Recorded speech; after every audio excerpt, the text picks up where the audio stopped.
मौज़म शाह ने मोर्चा संभाल तो लिया था, मगर उसके अंदर मीर सजावल को शिकस्त देने वाला जोश और जज्बा नहीं था जो उसकी ज़ात का मखसूस हिस्सा था।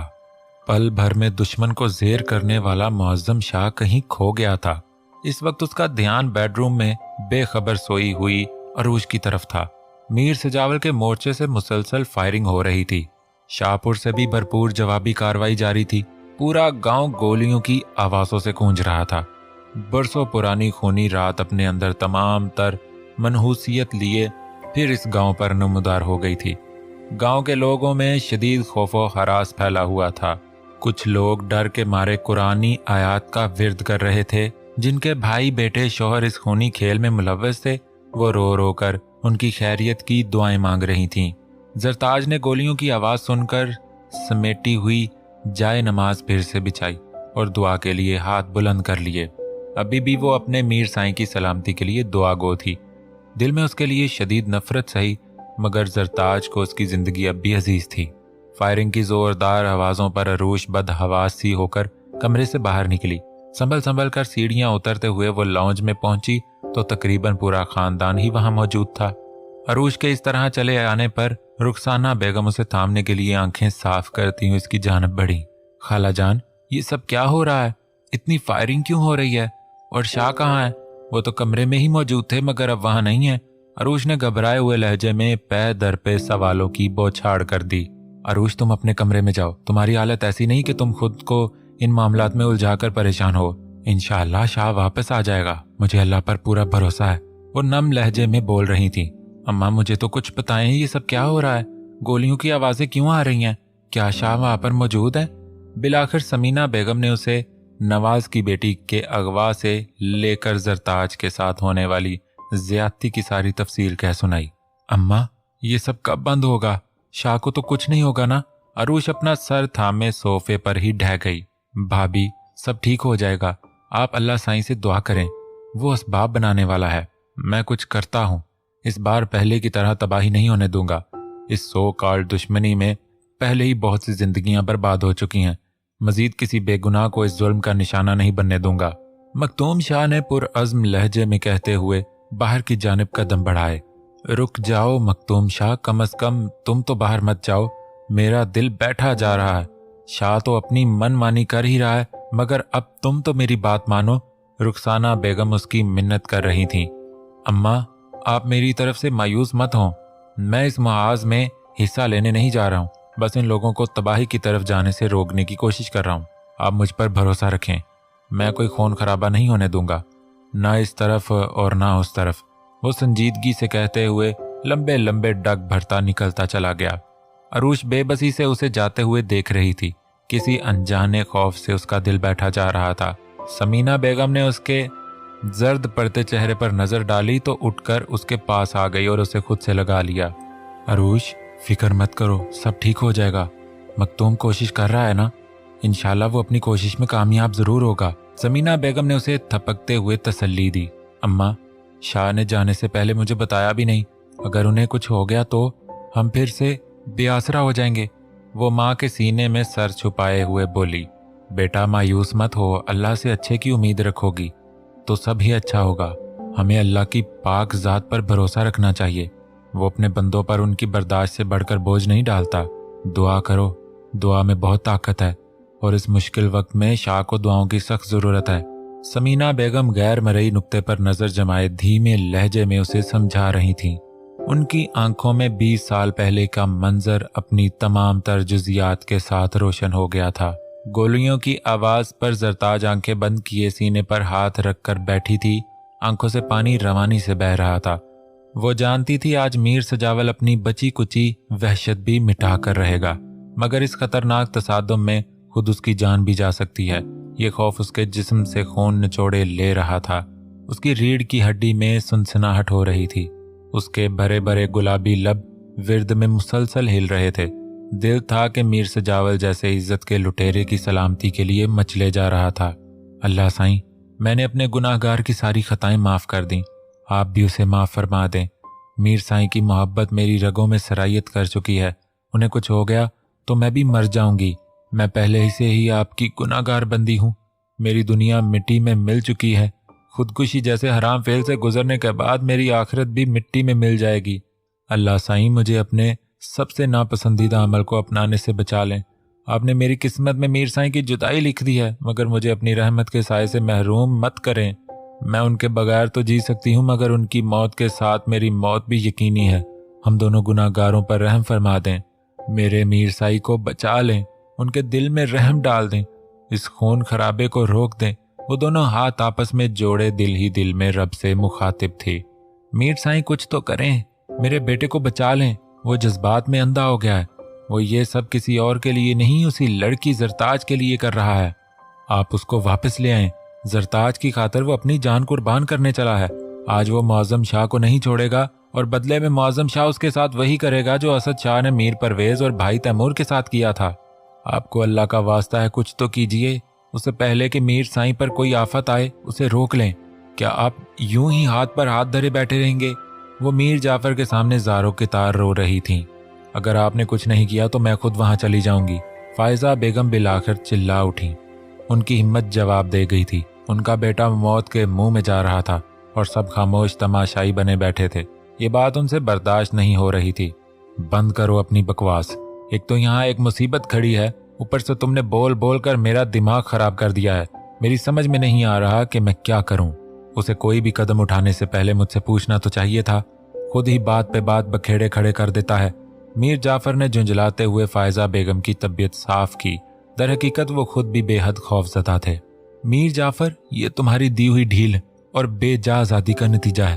तुमने खुद ही तो उसे इतना खुद मुख्तार और जिद्दी बनाया है कि अब वो तुम्हें भी इस काबिल नहीं समझता कि तुमसे सलाह मशवरा करना जरूरी समझे। मीर गजनफर इन दोनों के बीच में बोल पड़े। औलाद को इतना भी सर पर नहीं चढ़ाना चाहिए कि वो आपको ही ले डूबे। अगर खुदा न खास्ता आज कोई बड़ा नुकसान हो जाता है तो इसके जिम्मेदार तुम दोनों ही होगे। मीर गजनफर बिना लगी लिपटी उन्हें आईना दिखा रहे थे। मीर जाफर सर झुकाए बैठे थे। फायजा बेगम भी आज बेटे के खिलाफ बोले जाने पर हमेशा की तरह तिल मिलाई नहीं थी, ना ही पलटकर कोई जवाब दिया था। वो खामोश सी होकर रह गई थीं। मीर सब्तीन पास पड़े सोफे पर बैठा दोनों हाथों की उंगलियां एक दूसरे में फंसाए हुए था। मान उसकी सेल फोन पर कॉल आई। स्क्रीन पर नजर दौड़ाते ही वो उठकर लिविंग रूम से बाहर निकल गया। मखतूम शाह, तुम कहाँ हो? मीर सब्तीन ने कॉल रिसीव करते हुए सवाल किया। मैं हवेली में ही मौजूद हूँ। मखतूम शाह की आवाज उभरी। हमें मोर्चों की तरफ जाना चाहिए और इन दोनों को समझा बुझाकर इस जुल्म को रोकना चाहिए। मीर सब्तीन फिक्रमंदी से गोया था। तुम्हें क्या लगता है हमारे समझाने से वो रुक जाएंगे? वो दोनों समझने समझाने के दौर से बाहर निकल चुके हैं। अब वाहिद हाल यही रह जाता है कि हम पुलिस की मदद लें और इन्हें मजीद खून खराबे से रोकें।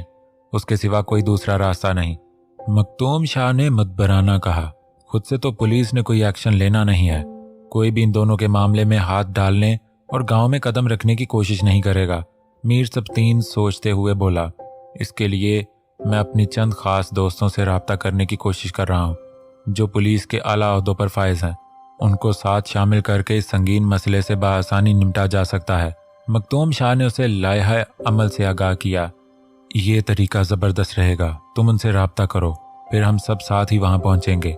जाफर अंकल वहाँ पहुँचने के लिए बेसब्र हो रहे हैं। तब तक मैं उनको किसी भी तरह रोकता हूँ। मीर सब्तीन उसके तरीके कार से मुकम्मल मुत्तफिक था। ओके।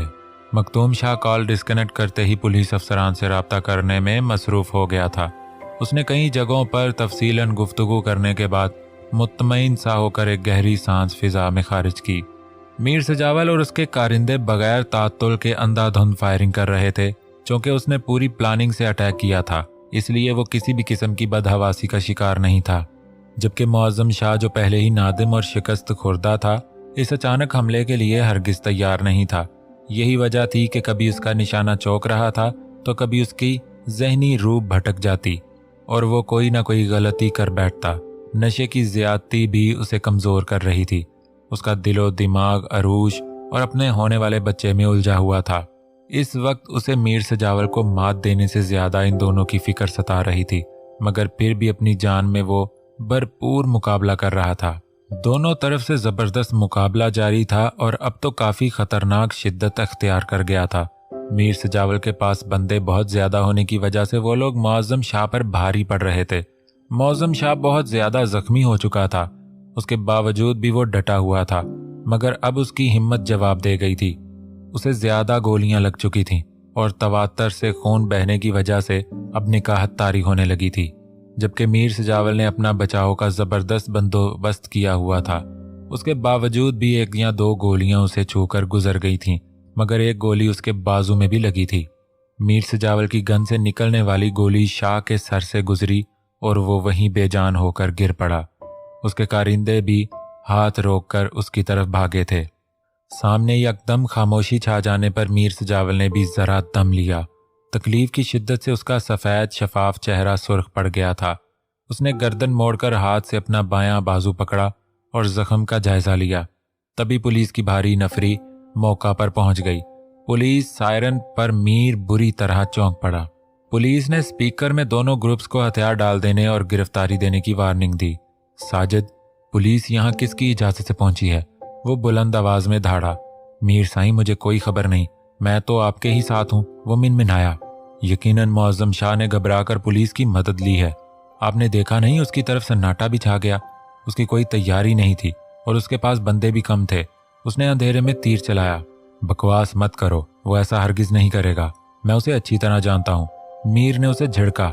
मीर सजावल, मुअज्जम शाह अपने आदमियों समेत बाहर आ जाएं, वरना मुझे मजबूरन कार्रवाई करनी पड़ेगी। आप दोनों जो कर रहे हैं वो सरासर गैर कानूनी है। पुलिस अफसर ने इन दोनों को एक साथ मुखातिब किया। मीर सजावल ने चंद लम्हे सोचा, फिर गन हाथ में थामे मोर्चे से नीचे उतर आया। वो गेट खोलकर बाहर निकल आया था। आपने किसकी इजाजत से मेरे इलाके में कदम रखा है? उसने बेखौफी से ऑफिसर की आंखों में आंखें डाली। हमें अपनी ड्यूटी करने के लिए किसी की इजाजत की जरूरत नहीं होती। बहरहाल हमें कंप्लेन की गई थी, इसलिए हमने ये स्टेप लिया है। पुलिस ऑफिसर ने उसकी पोजीशन को मद्देनजर रखते हुए नरमी से जवाब दिया। मीर सब्तीन और मखतूम शाह की मुश्तरका कोशिशों से पुलिस ने कार्रवाई करने की हिम्मत की थी, वगरना वो इस मामले में पड़ने का सोच भी नहीं सकते थे। मीर सजावल, तुम ठीक तो हो ना? ये क्या हो गया? कितना खून बह रहा है? मैं तुम्हें खोना नहीं चाहता। ये बखेड़ा खड़ा करने से पहले तुम कम से कम एक बार मुझसे मशवरा तो कर लेते। वो गलोगीर आवाज में बोले। मीर जाफर भी वहां पहुंच चुके थे। गाड़ी में से ही उन्होंने मीर का जख्मी बाजू देख लिया था। करीब पहुंचते ही उसका चेहरा दोनों हाथों में थाम कर रो पड़े। कुछ नहीं हुआ है मुझे, ठीक हूं मैं। ये मामूली सा जख्म है, कुछ दिनों में ठीक हो जाएगा। आप बिला वजह परेशान हो जाते हैं, उसने जख्म की तरफ देखते हुए लापरवाही से कहा। पुलिस ऑफिसर अब जगह का जायजा ले रहा था, तभी कुछ सिपाही और मुअज्जम शाह के आदमी उसे उठाकर गाड़ी में डाल रहे थे। शाह, आंखें खोलो। मखतूम शाह, ये आंखें क्यों नहीं खोल रहा? तुम देखो इसे, जगाओ। सफदर अली शाह उसे झंझोड़ रहे थे। मखतूम शाह और वो एक साथ पहुंचे थे। तुम तो डॉक्टर हो, तुम इसका चेकअप क्यों नहीं करते? चेक करो, मुझे बताओ ये आंखें क्यों नहीं खोल रहा? सफदर शाह पर दीवानगी तारी हो रही थी। मखतूम शाह नजरें चुरा गया। मैं लानत भेजता हूँ इस दुश्मनी पर, इस दुश्मनी को यहीं खत्म करता हूँ। बस मुझे मेरा बेटा वापस चाहिए। मखतूम शाह, उससे बोलो आंखें खोले, बस एक बार मुझसे बात करे। वो बेबसी से हाथ जोड़कर बोले। मखतूम शाह की आंखों से कतरे गिरने लगे। उसने लब भींचकर सफदर शाह को गले से लगा लिया।